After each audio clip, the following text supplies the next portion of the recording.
Olá, meus amigos.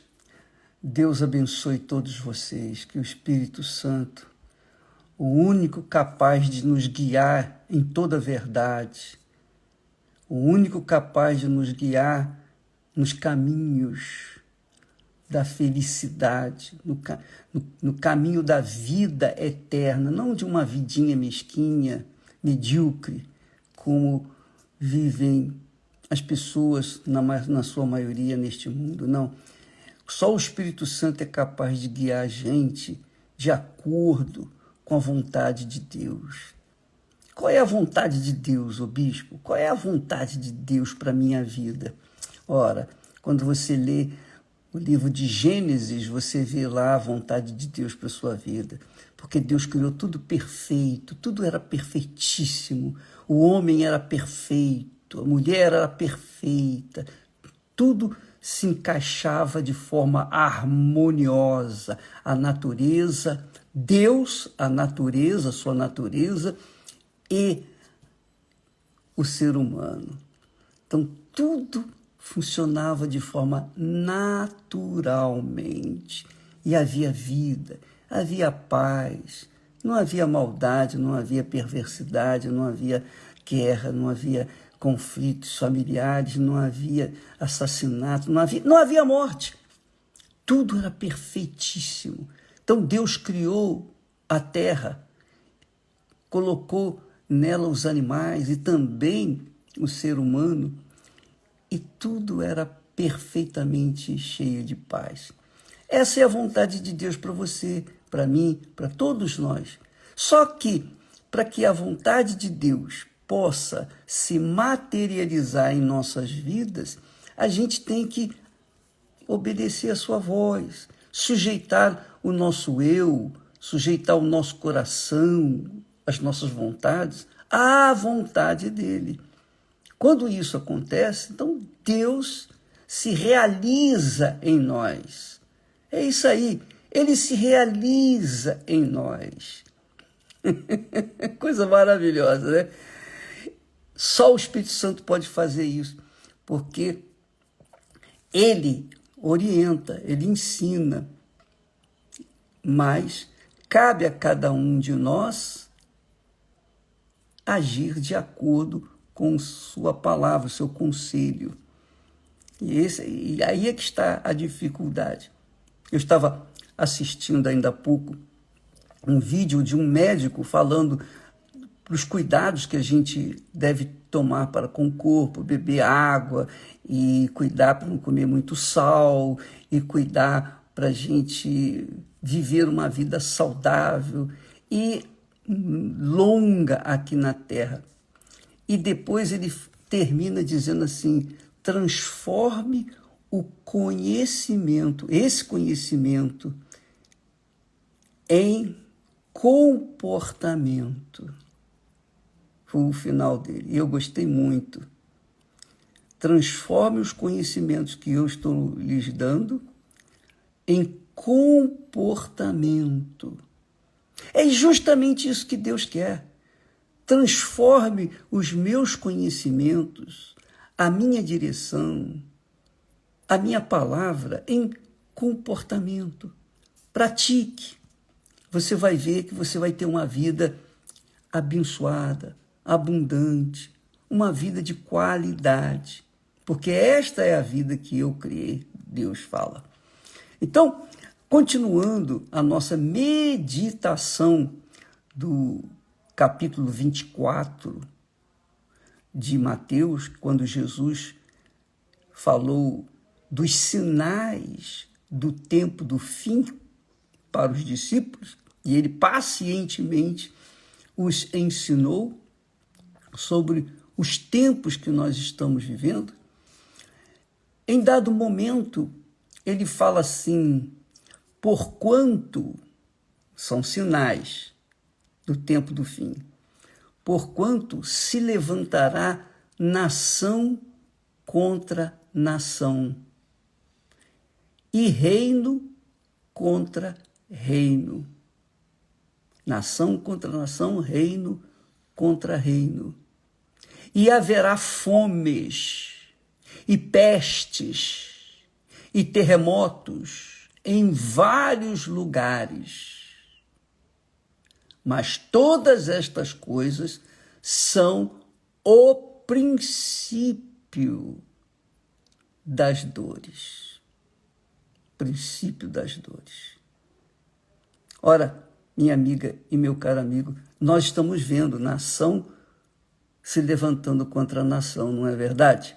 Nós estamos vendo reino levantando contra reino. Nós estamos vendo fomes, pestes. Cada vez acontece uma peste.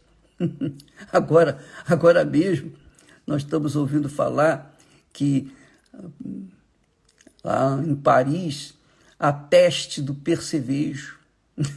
Você vê, percevejo, uma coisinha tão insignificante, pequenininha, mas está se alastrando na sociedade, uma sociedade tão, né, tão altruísta, uma sociedade assim, poxa, sabe como é que é?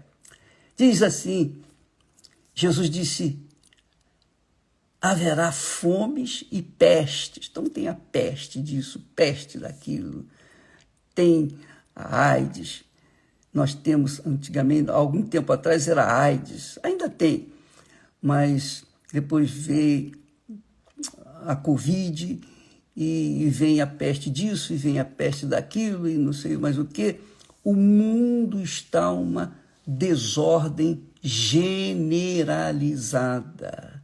Nem nos países mais avançados do mundo eles estão livres dessas pestes, ou dessas fomes, ou dessas misérias, dessas desgraças, da violência. Então não há segurança para ninguém em lugar nenhum no mundo.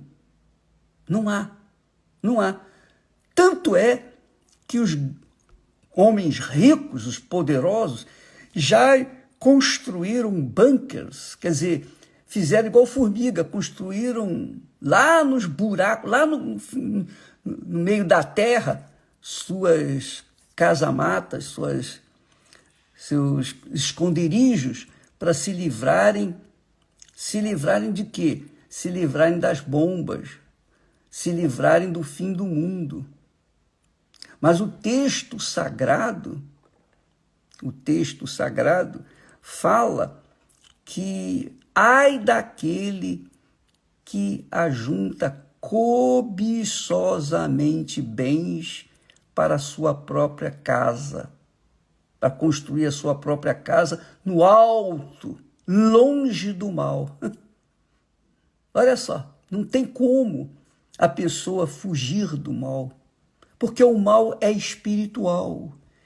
O mal não é físico, é claro que ele se materializa. É o que o médico falou. Se você não tiver cuidado com certas coisas no seu corpo, na sua vida diária, você vai sofrer as consequências. Você vai sofrer as consequências. Quer dizer, as informações técnicas, as informações científicas que ele tem, ele passa para a gente. Agora, a gente tem obrigação de materializar essas informações científicas para que nós venhamos viver uma qualidade de vida. Por isso ele disse, aproveite os conhecimentos para materializá-los, para serem comportamentos. Então, há que se colocar em prática os conhecimentos. Jesus nos dá os conhecimentos do final dos tempos, não é para a gente ficar com medo, não é para a gente se esconder, fazer casa lá no buraco. Não é para isso, não. Ele nos avisa, ele fala do que haverá no final dos tempos, que nós estamos vendo, você está vendo, todo mundo está vendo. Você pode ser a pessoa mais incrédula da face da terra, mas você não pode fugir dos fatos. Dos fatos estão acontecendo aí. Os sinais dos tempos estão aí. Todo mundo está assistindo. Então, nação contra nação, reino contra reino, fomes, pestes, terremotos, e em vários lugares. Vários lugares. Então, amiga e amigo, o que a gente vai fazer com isso, com essas informações que Jesus fala? quando ele fala, todas estas coisas são o princípio das dores. O que é que nós vamos fazer? O que é que eu vou fazer? Por exemplo, ô bispo, o que é que o senhor vai fazer? Eu vou continuar trabalhando, eu vou continuar semeando a palavra dele, eu vou continuar lutando em favor daqueles que estão vindo atrás de nós, aqueles que estão por aí, por esse mundo perdido. Eu vou tentar fazer o máximo, mas também vou orar, vou continuar orando, vou continuar zelando pela minha própria salvação. Eu vou continuar cuidando da minha própria alma, porque se eu não cuido da minha alma e tento cuidar das outras, eu vou perder a minha. Não, eu vou cuidar da minha. Jesus disse, vigiai e orai. Vigiai e orai.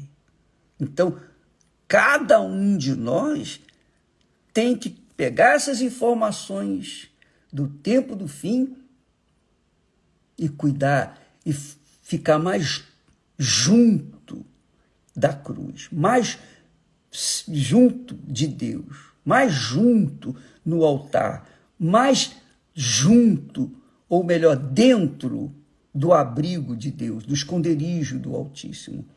É isso que a gente faz. Então, eu vou cuidar ainda mais da minha alma, porque ela é eterna. O corpo fica por aí. O corpo e tudo mais fica por aí. Tudo mais fica por aí. Mas a alma é eterna. Então eu vou cuidar, eu vou investir, vou continuar permanecer na fé para cuidar da minha alma. E é o que eu tenho falado, e é o que eu tenho ensinado, e é o que nós temos exortado os pastores, os obreiros, os bispos, enfim, o povo, enfim. Você, amiga e amigo, o que vai fazer com essas informações que Jesus nos dá? Você vai continuar na algazarra? Você vai continuar vivendo a la vontade? Você vai continuar satisfazendo os seus desejos, seus caprichos, etc., e deixar esses alertas para trás, virar as costas para ele? Bem, isso é uma decisão sua. Cada um toma a sua própria decisão. A alma é individual, a salvação da alma é individual. E não se esqueça, preste atenção que eu vou dizer para você, Deus não tem sobrinho, não. Deus não tem neto, não. Sabia? Você sabia? Deus, ou você é filha, filho, ou você não é nada dele. Ele não tem sobrinho, não. Ninguém entra no céu com o filho no colo. Ninguém. Deus não tem netos. Deus não tem sobrinhos, Deus não tem marido, Deus não tem mulher, Deus não tem pai, não tem mãe. Deus é o próprio Pai. Então, cada um tem que cuidar da sua própria alma. É isso, por isso que Jesus fez esse discurso para alertar os seus seguidores. Cuide disso, minha amiga e meu amigo. Amanhã nós teremos o grande dia de subirmos no altar, adentrarmos no esconderijo do Altíssimo. Com quem? Com os nossos familiares, com os nossos entes queridos, que a gente sabe que ainda não foram salvos. Então nós vamos entrar no Santo dos Santos e apresentar os nossos familiares para Deus. Você é o nosso convidado. Se os seus entes queridos não podem ir, então pegue o nome deles e leve-os amanhã para apresentá-los no altar do Altíssimo. Deus vai ouvir a sua oração, Ele vai ver a sua fé e Ele vai ouvir a sua oração. Vamos fazer isso, gente. Vamos unir a nossa fé para salvar a família. Nós não vamos ficar celebrando as crianças, o Dia das Crianças, dando doce para as crianças, não. Nós vamos salvar as nossas crianças, salvar os nossos respectivos familiares. Vamos ficando por aqui e amanhã estaremos de volta. Deus abençoe a todos e até lá em nome do Senhor Jesus. Amém.